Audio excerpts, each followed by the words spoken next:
আসসালামু আলাইকুম। আশা করি সবাই ভালো আছেন। এই ভিডিওটা আমি আমাদের সেনাবাহিনী, আমাদের গর্বের সেনাবাহিনী অর্থাৎ বাংলাদেশ সেনাবাহিনীকে উদ্দেশ্য করে করছি।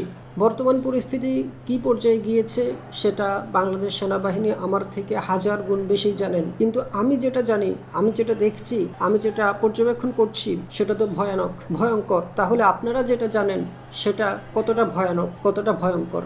আপনারা এই পর্যায়ে আসার পরেও, এতটুকু পর্যায়ে চলে আসার পরেও কেন আপনারা নীরব? কেন আপনারা দেশের মুক্তির জন্য কিছু করছেন না? আজকে দেখেন এই যে আওয়ামী লীগ সরকার, এরা কতটা নৈরাজ্যবাদী হলে গতকালকে শিক্ষার্থীরা সারা দেশে আন্দোলন করেছে।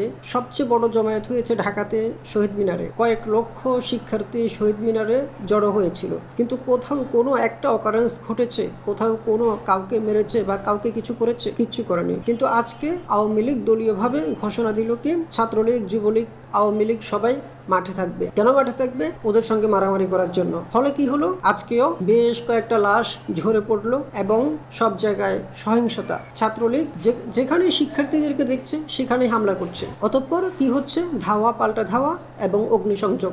আমি ভিডিওতে দেখাবো যে আমার সামনে একটা ভবন এখন আগুনে জ্বলছে। এমন পরিস্থিতি, এটা তো নৈরাজ্য চলছে, ভাঙচুর, অগ্নিসংযোগ, ক্ষয়ক্ষতি এগুলো তো হচ্ছে।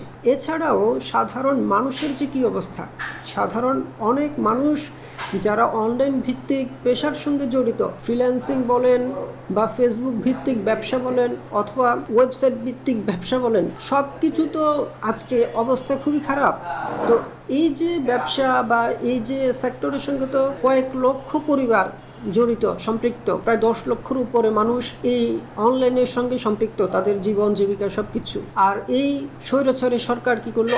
ইন্টারনেট বন্ধ করে দিল। অতঃপর কি হলো আপনারা তো জানেন, প্রায় 2 লক্ষ কোটি টাকার উপরে ক্ষতি হয়েছে, সেটা সরকারি হিসেব অনুযায়ী। এটা একটা দেশের, একটা জাতীয় বাজেটের পরিমাণের চেয়ে বেশি হয়ে গিয়েছে কিনা সেটা এখন চিন্তার বিষয়। তাহলে এই পর্যায়ে চলে গেছে। আজকে এই যে আন্দোলনটা, এই আন্দোলনটা কি যেন তেন আন্দোলন? এই আন্দোলনের কি কোনো যৌক্তিকতা নেই? এই সরকার কি ক্ষমতায় থাকার কোনো অধিকার রাখে? আপনি বলেন। বাংলাদেশ সেনাবাহিনীকে আমি জিজ্ঞেস করছি, আপনারাই বলেন।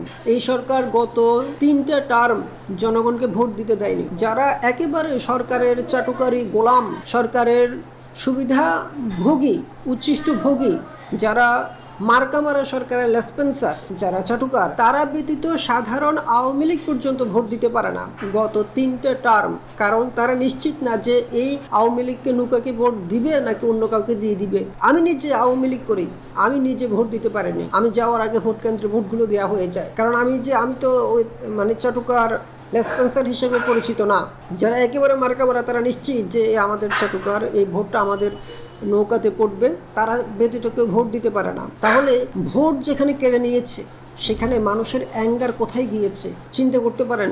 শুধু যে ভোটের অধিকার কেড়ে নিয়েছে তা না, মানুষের কথা বলার অধিকার কেড়ে নিয়েছে। কথা বলা যে কত গুরুত্বপূর্ণ আপনারা স্টিফেন হকিং এর কথা জেনে থাকবেন, যে সে কথা বলতে পারতো না, শরীর নড়াচড়া করতে পারতো না, মানে তার পুরো শরীরটা ছিল প্যারালাইজড। এমন ব্যক্তি, সেও কিছু বলতে চায়। ব্রিটেনের সরকার চিন্তা করলো যে সে কী বলতে চায় সেটা শোনা দরকার। সরকার বিশেষ মেশিন তৈরি করেছে, বিশেষ সিস্টেম তৈরি করেছে তার ব্রেইনটে কি চলছে, সে কি বলতে চায় সেটা শোনার জন্য। আর আমাদের দেশে কেউ কথা বললে তাকে গলা চেপে ধরা হয়। কথা বলা বন্ধ করার জন্য ডিজিটাল সিকিউরিটি অ্যাক্ট তৈরি করা হয়েছে, তাকে জেলে দেওয়া হয়। কি একটা তোষামোদের রাজ্যে পরিণত করেছে দেশটাকে। সাংবাদিকরা প্রশ্ন করার আগে উনার প্রশংসা করে, সাংবাদিকরা উনাকে কোনো প্রশ্ন তো করেই না, বরং প্রশ্ন করতে গিয়ে উনার প্রশংসা করে বসে বসে, প্রশ্ন না করে। অথচ আপনি আমেরিকাতে দেখেন প্রধানমন্ত্রীকে, ওদের প্রেসিডেন্টকে সাংবাদিকরা কী ধরনের প্রশ্ন করে, প্রশ্নের পর প্রশ্ন করে আটকায়, কোথায় মিথ্যে কথা বলেছে সেটা উল্লেখ করে। আর আমাদের দেশের কি অবস্থা? এই আওয়ামী লীগ দলটা যে কতটা নৈরাজ্যবাদী দেখতে পাচ্ছেন। সারা দেশে কি অবস্থা তারা সৃষ্টি করেছে। শান্তিপূর্ণ আন্দোলনের মধ্যে তারা এসে কতগুলো গণহত্যা করলো। আজকে যে সারা দেশে কতজন মানুষ মারা যাচ্ছে, মুন্সিগঞ্জে অলরেডি সকালবেলা শোনা গেছে 4 জন মারা গিয়েছে।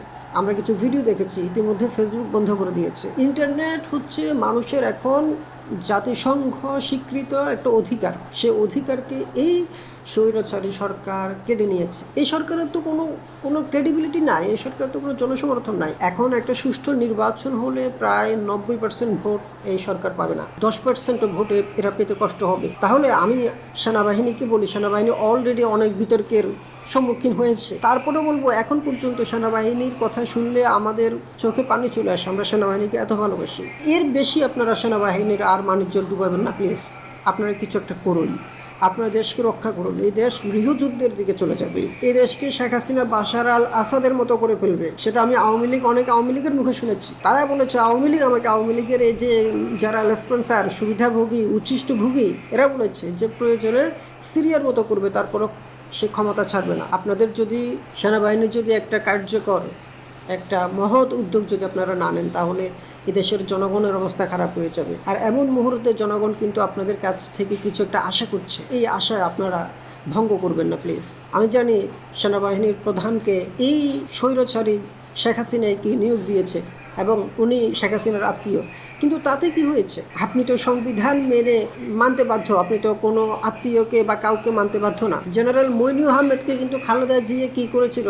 নিয়োগ করেছিল, কিন্তু উনি দেশের স্বার্থে, বৃহৎ স্বার্থে খালেদা জিয়ার যে নিয়োগ দিয়েছে সেটার কথা চিন্তা করে উনি যদি খালেদা জিয়াকে সাপোর্ট দিয়ে যেতেন, তাহলে তো উনি তো সেটা করেননি। আর খালেদা জিয়ার ওই সময় থেকে এই সময় তো হাজার গুণ বেশি খারাপ। আপনারা জানেন যে এই শেখ হাসিনা যেভাবে ভোটবিহীন একতরফা নির্বাচন দিয়ে ক্ষমতায় আসছে, এরকম একটা নির্বাচন খালেদা জিয়াও কিন্তু করেছিলেন, কিন্তু খালেদা জিয়া নিজে স্বইচ্ছায় মাত্র কয়েকদিনের মধ্যে আবার সেটাকে ভেঙে দিয়ে নতুন নির্বাচন দিয়েছেন। কিন্তু এই হাসিনা উনি দেননি। খালেদাও কিন্তু চাইলে উনিও কিন্তু ওই পুলিশকে নিয়ে, সেনাবাহিনীকে নিয়ে ওদেরকে বিশেষ সুবিধা দিয়ে বলতো যে ঠিক আছে, তোমাদের কি লাগবে, তোমাদেরকে সব কিছু দিচ্ছি, তোমরা আমার সাপোর্ট করো, এটা বলে উনিও থেকে যেতে পারতেন। কিন্তু উনি থাকেননি, উনি বিশেষ বৃহৎ স্বার্থে উনি থাকেননি। দেশ একটা আন্দোলন সংগ্রাম এসবের মধ্য দিয়ে বিশৃঙ্খলা, নৈরাজ্য, ভাঙচুর, অগ্নিসংযোগ, এগুলোর তো কাম্য না। কিন্তু এই হাসিনা, তার কাছে এগুলো কিছুই না।